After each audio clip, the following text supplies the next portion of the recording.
Welcome back to KTN Prime. Thank you for staying with us. It's now time to talk politics. As you well know, a week is a long time in politics. So much can happen in a short time frame. And we're here to make sense of the latest political intrigues playing out in the country. My well-abled guest tonight, I'll start with the gentleman on my immediate right. Wilberforce Oundo is the Member of Parliament for Funyula constituency. Karibu sana mheshimiwa. It's great to have you with us. Thanks a lot. First time on the show? No, I've been here before. Okay. Karibu sana. I guess Thanks it's the first time with you. Which wing of ODM do you belong to? We only have one ODM of Raila Baba Malodinga. Allah. So Linda Mwananchi or Linda Ground? It's just one ODM. Okay, we'll be getting more ODM details. is too big to fit in one rally. Okay, Yes. Interesting. We're equally joined by the former nominated Senator Gloria Orwoba. It's great to have you with us. We saw you busy 3 days in the Abagusi region. Oh yes. Just to reassure Kenyans that Abagusi, they've said they're done with this government, this rogue regime. So we've come back with the news for sure. Abagusi, I don't think Ruto will even get 2 votes. So Matiang'i is the man to beat. I tell you. Interesting. We'll be getting more details. Karibu sana. I know you've traveled and you made your way here. We appreciate your presence. Equally joined by the Member of Parliament for Nandi Hills constituency, Bernard Kitur. It's great to have you with us. Karibu Wakili. Thank you very much and have good evening, viewers. It's great to be on this show. And of course, today is a day that we're extremely excited as broad-based government. I'm sure that is one of the conversations we'll be having as we go along. Definitely. A very, very great day. So when I hear Gloria talking about what she's talking about, we are celebrating. This is the winning team.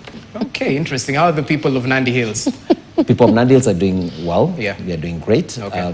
We're enjoying the fruits of being in government and working together in government for the greater good of the present and the future generations. Asante sana. Well, I'd like us to kickstart this conversation, and I'll just start by setting the stage. Because just this week, we've seen the United Opposition conclude that 3-day tour of the Gusii region, where they maintained that they will make President William Ruto a one-term president, owing to the current state of the nation.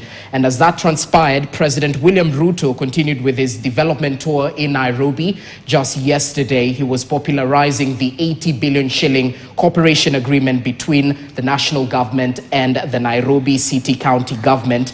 And the president didn't have kind words for the United Opposition, actually saying they have a baseless agenda and that they lack alternatives. So I just want us to hear an excerpt of the trading of barbs between these two camps in the political factions. Listen in. Wanazunguka, sijui Kasongo, sijui one term. Mimi nataka niwaambie, my friends, mambo bado, tulizeni boli. Mimi bado niko kazini. Mimi nitafungua shati, nitakaza kamba, tutaonana na nyinyi mundu humundu. Nimesikia Kasongo akisema ati yeye atakuwa judged kwa ile kazi amefanya at record yake. Tumekubali 100%. Wewe Kasongo will judge you by your record.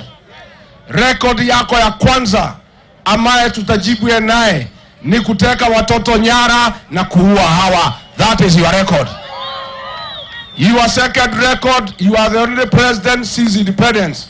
Umetoa amri vijana wapigwe risasi kwa mguu. Will judge you by that record. The other record uko nayo William Ruto. Kazi ilifanywa na Mwai Kibaki ya masomo ya bure ya primary school umeharibu na mwaka 3. That is your record. Kazi ya Linda Mama ililetwa na Rais Uhuru Kenyatta ya kusaidia wamama umeharibu. That is your record. Mambo ya kuuza public assets, umeuza Kenya Pipeline, umeuza Safaricom, umeuza airport. That is your record ambayo Wakenya watajaji wewe naye. Si ndio? Lakini record yako ile umepita record. You have broken world record. Ni mambo ya uongo. Kweli ama uongo? Si anafikaga hapa Kisii?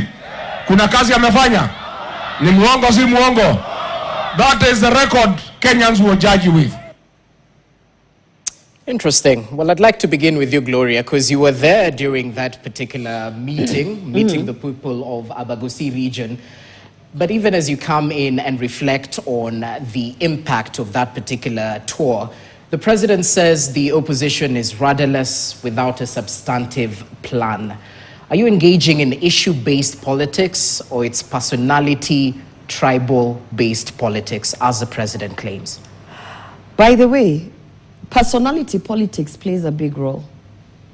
Because if I personally knew that William Ruto is a liar, I would not even have been in that camp. So you cannot put personality aside. You also have to look at the personality of who is presenting themselves to you. What you don't see, because of course what is sensational is what, the sound bites like, what you've just played. Mm-hmm. But in Kisii, William Ruto has launched the cancer center in Kisii. He's done groundbreaking like 3 times. In fact, the last time myself and Rigathi Gachagua was still in government, the last time we were together was in the groundbreaking of the cancer center. And after both of us were kicked out of this government, he still went back to do groundbreaking of the cancer center. In Kisii, that is what we were talking about to the people, showcasing that these are just lies. The dams that he promised, because there are 2 dams that he promised, one in Nyamira and Bonyunyu, and he has never delivered. We are talking about the cottage industries. That's the banana. We have a lot of matoke there, and making sure that we are having finished products from Kisii being exported. He's done nothing to do since for the last 4 years. He's done nothing. Roads. I don't want to sound funny, because nowadays when you start saying the road from here to there, people start laughing, because those are the kind of promises that he gave. Kisii is also known for soapstone. When we went in, I was personally involved in putting together the manifesto. We used to call them economic charters. Yeah. So there was the Gusii Region Economic Charter. I'm telling you, William Ruto is a smart liar. He lies and lies, because we sat down with an economic charter for each region. And for the Gusii region, we were talking about soapstone, how we are going to elevate our soapstone miners and the craft around it. And, all these grandiose, what now he's calling issues, that he has delivered absolutely nothing in Kisii. In fact, the only thing that William Ruto has managed to deliver in Kisii, aside from removing me from office and Ezekiel Machogu, is that he has taken bribes to the tunes of hundreds of millions during the last by-election of the 3 MCA wards. That is the only thing William Ruto we can't substantiate that, yes. Gloria. So, no, but you've asked me because I'm from Kisii. Okay. Yeah? But that's hearsay, you know. Well, that is, you asked for my opinion. Okay. Yeah, okay. My opinion is that is the only thing. So and by the way, even Nyota, this thing they're going around saying they're giving Nyota, that's a bribe. Interesting, Gloria. So the message of the united opposition, according to you, has resonated with the masses. That 3-day tour was a success. One thing that we are telling Kenyans, we have a lot of things, because myself, in fact, most of the teams that you see there in the united opposition are people who worked on the manifesto that the Kenya Kwanza Charter was about. Gachagua was part of the manifesto. I was part of the manifesto. JB Muturi was part of the manifesto. If you look at the people there, we know what we promised the people of Kenya. So we don't need to go work on a new manifesto. We just need to get rid of William Ruto from office so that we can actually implement the promises that he lied to us about. All right. Kitur, I see you on the edge of your seat as you perhaps respond to some of the claims that have been made by Gloria from her point of view. I'd really like to get your view if the president is truly confident about his track record, because he's mentioned time and time again, Kenyans will judge him based on his track record. Unajua chema chajiuza. So you don't have to shout when you're working. Well, what do you make of the development by the president? Does it speak for itself from where you sit? You don't shout, you simply enlist. There's so many things that have been done by this government. But first of all, I would have expected this conversation to start from the high tone on the trust of many Kenyans. And if you want to see the trust of Kenyans in this government, look, for instance, the by-elections that happened today. And the overwhelming, winnings that we got. Like, for instance, in Isiolo South, UDA literally won by almost 90-something%. It's been declared already? Or these are preliminary? That's what I'm telling you. Okay. Muminji Ward, we won. Ivurore ward, we won. West Kabras ward, we won in Kakamega. So literally all the by-elections that happened in various corners of this country, up and including Mount Kenya, UDA, Kenya Kwanza, broad-based government is actually winning. And you know what? Kenyans will not buy the stories of what you hear my colleague Orwoba here talking about. Because even if you want to talk about the issue of what happened in Kisii, let me tell you, this is the only government that has been able to have so many of our brothers and sisters from Kisii being given also opportunities to serve in this government. You've talked about Machoku was fired. Who currently is the CS for education? It's Julius, Ogamba. Yes, Mikosi from Kisii. We have the PS, Isaboke, who apparently is the minister that we oversight. We have several, we have the head of protocol. I can see several ambassadors. I have a whole list here. CEOs, all of whom are from Kisii. And I can tell you, the day the list will be put here, I can tell you the people of Kisii, when the time comes, you had the president say the day he is going to roll up his sleeves and be able to go to every community and say, this is what I promised you. This is what I've been able to deliver. So many of the radical programs that are being done in this country were some of those programs actually that were envisioned by some of the regimes in the past, whether it was the Kibaki regime, whether it was the Uhuru regime, but none of them was bold enough, the boldness that William Ruto and courage that William Ruto has to have been able to implement them. Right? And whether you want to talk about the housing programs, you still see them happening, whether it's universal health coverage. These are big programs that of course have some challenges as we go along. True. But we've continued to tighten them, slow but sure. I was even looking at the other day on the issue of SHA. This is something we coined from nowhere. We've had challenges with it. But you can see several Kenyans are really benefiting. And the beauty of this government is that it listens to the people. I was looking at even the SHA program, for instance, the other day, when many people were saying we have challenges with probably issues to do with cancer. And we went, the president, called this team and all of us and said, we need to relook at this. And of course, now there was an increment on the amount of coverage for those who are having such challenges like those. So when you talk about the Linda Mama and all of those are things that we continuously continue to adjust as we move by.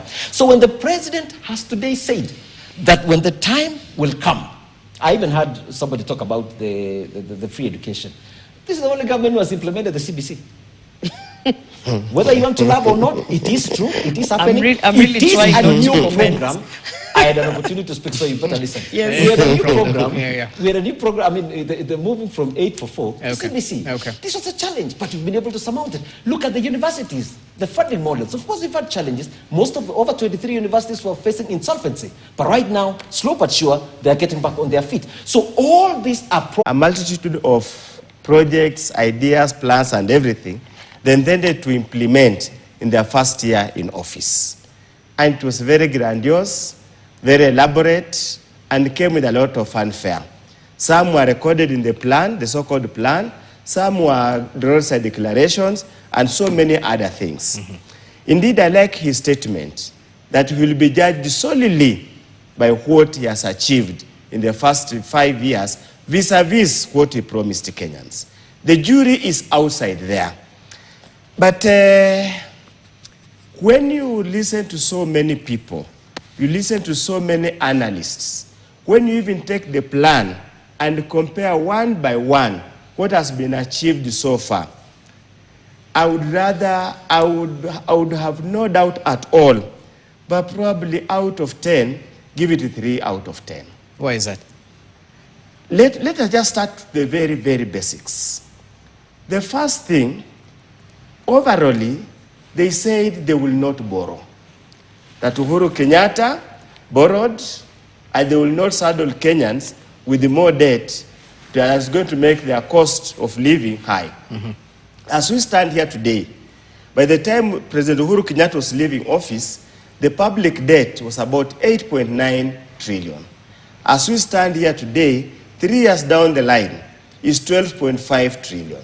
So in essence, we have been borrowing, the country has been borrowing approximately 1.1 trillion every single year, more than what Uhuru used to do during that time.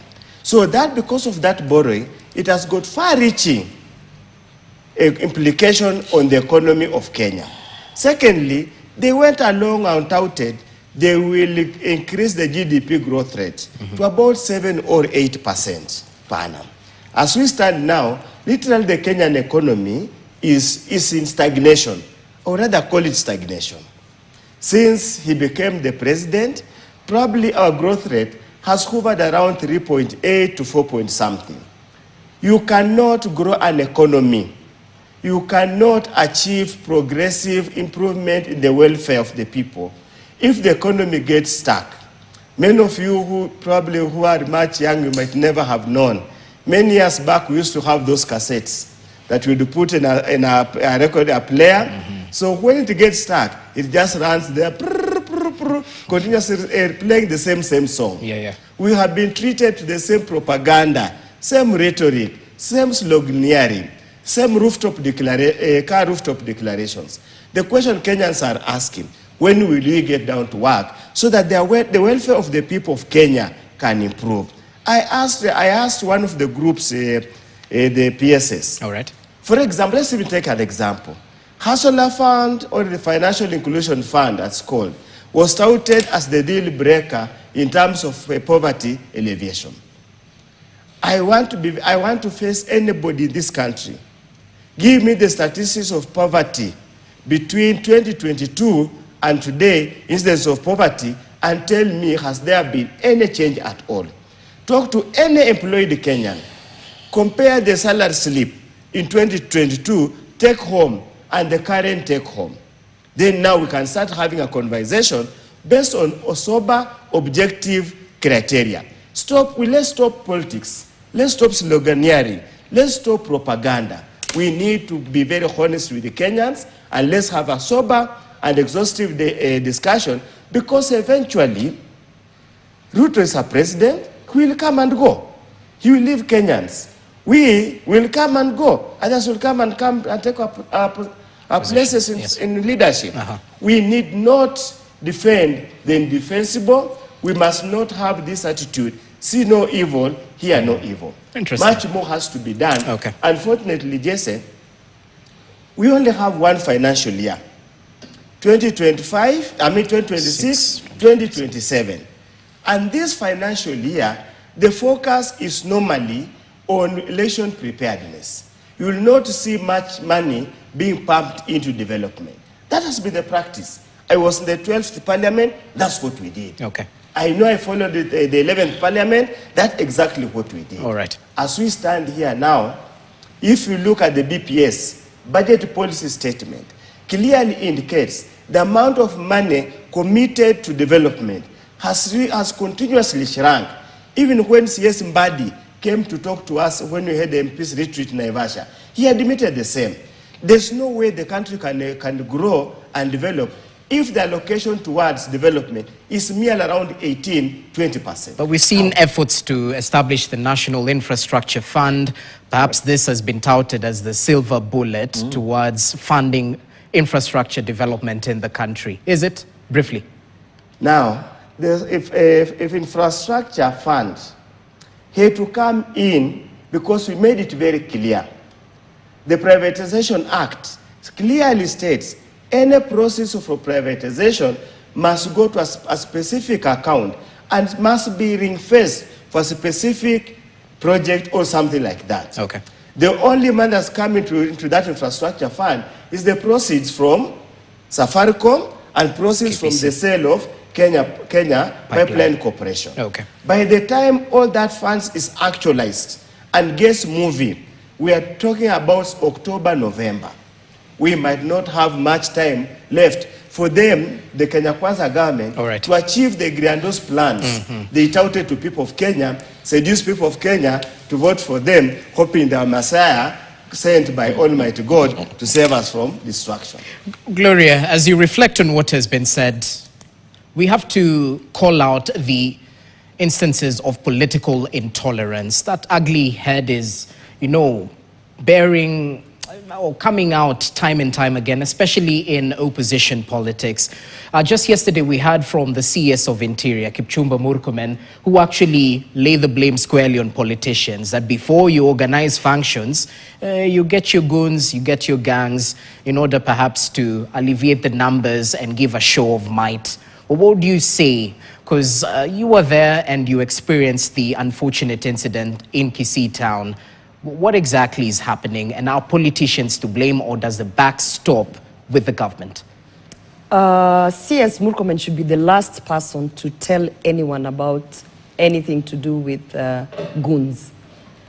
Because as the Interior Cabinet Secretary, he knows, and we have seen, and there are videos, newsrooms have actually put out of goons being protected by police officers. Police officers, we know very well where they report. We know who handles that docket. We know that they take orders from above. So, and let's not even talk about Kisii. I was there in Odhaya when police officers came and shot at us in church. Literally threw tear gas canisters inside the church. Made sure we could not escape. For more than 45 minutes, we were under attack by police officers and goons working together. And till today, the names of the police officers, because they were identified, some of them are bodyguards to the sitting members of parliament. Till today, nothing has been done. So before CS Murkomen addresses us on anything, let him first arraign those police officers in court, charge them, and let the process take its, its course. Okay. So, in Kisii, what happened is that now, because Kenyans have lost the trust of this institution called the National Police Service, Kenyans have decided to take their security to their hands. So you didn't organize this? No. Okay. In fact, what happened in Kisii, and it's not being reported enough because I guess for the respect of those people who passed away, through this violence, is that members of the public were able to identify the goons who had been sent to disrupt the rallies, and the members of the public went ahead and took control of the situation. In a situation where you have mobs of people wanting to take justice and take action, it's very difficult as a leader to say, hey, stop, because they have seen, for instance, in Kisii, there was a car that came loaded with tear gas canisters, with weapons to come and, disrupt the rallies. And the car was burnt down. It was torched by the members of public. The members of public were able to say, this is that car, we have seen it has been moving. Look, they checked, they confirmed, and they torched the vehicle. And that is not to say that it is correct. I mean, mob justice is not where we are going to. But I want to tell CS Murkomen, you have failed Kenyans to the extent that they feel that they cannot rely on the institutions that are under your docket, so they have taken charge. So, and it's very sad because, it's only 76 weeks to elections, and members of public have started torching cars, vehicles. I don't even want to imagine what's going to happen when we are down to 6 weeks to elections. And the more I talk about it, I just think that the unfortunate incident here is that the cabinet secretaries that were put in several different dockets have no interest, capacity, or even willingness to try and actually carry out their responsibilities. And I want to now just say something that Mheshimiwa here from Nandi spoke about. The Kenya Kwanza manifesto, and particularly the Gusii Region Economic Charter, which President William Ruto came and sold the Gusii people and said, when I come into office, it never had anywhere where it said, we are going to give Kisii 75 slots or 7 slots. So coming to studio to tell us, Julius Migosi is a Kisii, that he has not fulfilled anything that he promised us as Kisiis. Is he a Kisii? There is nowhere in that Gusii charter where it says, and one of the promises that William Ruto has given is that he will hire 100 Kisiis. So you can list whatever you want to list. That is not what he promised the people. We didn't vote for him because of that. And I want to take offense, Mheshimiwa.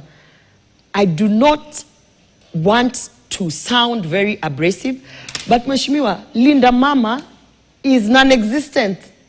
And I take offense because when Aden Duale was arguing with me in Senate before they illegally hounded me out of that very corrupt house, I will tell you this. He was arguing with me about Linda Mama. And I asked him, I just gave birth.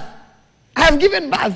I know that you do not provide scans. You don't pay for this. You don't pay for that. Okay. How can you argue with the members of public when the members of public are coming to tell you that truly, truly, the women of Kenya, and again the Women Charter, which again I was part of, the promises of, William Ruto gave to the people, the women of Kenya, he has given nothing. So do not talk about Linda Mama. One, as a man who does not know. Two, as a man who was not involved in that. And three, next to a woman who has given birth and who was part of that manifesto. And I can tell you, it's not working. Kitur. I have Thank a you very womb much. and I gave birth. All right, all yeah. right. And Speaking Linda from Mama experience. I'm speaking directly from, this is as raw as it can get. Let's give him a chance. Right of reply. Now, first of all, I really like a debate sometimes that we have with Professor Oundo. I usually say he's one of the most sober debaters in the House of Parliament that we have, and actually a great mentor to many of us young politicians in Parliament. But I was wondering, when you're talking as if you decide there's that proverbial ostrich that sometimes just decides to duck its head under the sand and choose not to see what is really happening out there. Because, Professor, when you talk about the economy, you and I lived in this country when even the former deputy president would say that we came into a house that was extremely empty. In fact, even the rats themselves were so stuffed up, in treasury. And at that time, when you talk, whether you want to talk about the exchange rates, whether you want to talk about the cost of fuel, whether you want to talk about the cost of food, all of which, when you want to talk about the exchange rates, they've all been stabilized for over 3 years at 129 thereabout. Where you want to talk about the cost of food, and particularly you're talking about unga. When this government that you're talking about decided to say we are now want to focus in subsidizing production. Therefore, we want to subsidize things like fertilizer. Right now, we have sufficient food. People don't go to the streets anymore wearing sufurias in their heads. When you look at almost literally every sector in agriculture, in as far as you want to talk about the rain, there are also interventions, whether you want to talk about the management or literally the government interventions to make sure we have enough sufficient food and agriculture that has made inflation come down. We are talking about inflation of 9.6. Right now, we are oscillating around 3.8, thereabout. You want to talk about the jobs creation that this government has done. Whether you want to talk about the youth, in excess of 500,000 from the housing and all other sectors. Those who are going to, Kazimaju, they are all oscillating around 568,000. You want to talk about the borrowing. This government has made some of the radical decisions including, like we have not been, increasing any taxes. Like even I know there are some of those proposals that are even made by the CS that they want to even reduce the pay as you earn for categories. Maybe you earn 30,000 and some card up to 50,000. Those are now reforms that are happening because now there is stability in the economy. We came into a government that was literally empty. Yes, the president had great ideas. He still does have great vision, great decisions. When I heard here, Professor, when we are talking about the infrastructure fund, President has said we need to do financial re-engineering, that we have some assets that we can actually multiply these assets and we just release it to the public to stay on, and then the funds that we get, we re-engineer. You had all the many roads that you spoke about. Our good professor here says that we might run out of time and this can get us by October. It doesn't matter, because what really happens is we will have set path for this country for great success. When we talk about the Singapore journey, many people may think this is just a story that is being peddled about by the president. It is going to happen literally in our own eyes. So for them of us that believe and those of us that don't believe, literally they will just find themselves being swept by this. When you talk about the expansion of the public debt, you're also looking at, there were pending bills literally all over Cheza in this country. Whether it's the roads, all roads in this nation that it's told, all of them are now, contractors are back working. So these are things that Kenyans see. But tell me this, because not all pending bills have been cleared. Not all pending bills, but the purchasing roads. Power of households has definitely been affected due to various issues. So when you argue from a positive point of view, your critics might say that this is selective amnesia. You're focused on the positives and you're ignoring some of the challenges this government is facing? Let me ask you. I have given you the young people and the job expansion that has happened, that people now are able to get jobs, which then means that where are these people getting the jobs apart from those provided by government? It means also there's an expansion in the SME space, all right? So when you're talking about even something that I had here, Gloria, talking about the support that is being given to young people through the Nyota program. These are some of the ideas, the visions. You're not just being given money. You're first of all trained, and you have to come up with an idea. What is the president doing? He wants to support the young people of this country, literally everybody, to be able to move from bottom up. All right. That is the ideology. Okay. But I think it is important for me. No, it is important for me. It is important for me to still mention on this issue of political intolerance. Briefly, Let me tell you something. On the issue of the political intolerance, it is a fact that the United Opposition, or this coalition that's happening on their team, United Alternative Government, they thrive in emotions, creating emotions and sympathy. So you're saying this is stage managed? Yes, it's stage managed. So we shot ourselves in the, we were in charge. We shot ourselves. And Professor will tell you, what you saw in Kitengela was a detonated, what do you call this? It was smoke bomb. Yes, it tear was tear gas. But someone was shot in the head. Detonated. But someone was shot in the head. It was detonated there. Yeah. Now, thirdly, you saw what happened to one of our member of parliament. I'll definitely follow up, yes. Who decided to abduct himself. There were even those young people who were saying they were abducted, and they were found them enjoying themselves somewhere in Western Kenya. So this is, they understand the drama. They understand the game. Guys, allow us to take a short break. I need the tension to go down. Can you confirm the 500? You talked about, you said 568. Okay. Let's take that short break. We'll be back in a few. Gentlemen and ladies. We'll take that short break. We owe to our viewers to have a respectable engagement right here. And we'll do just that. We take a short break. We'll be back with more. Keep it KTN Prime.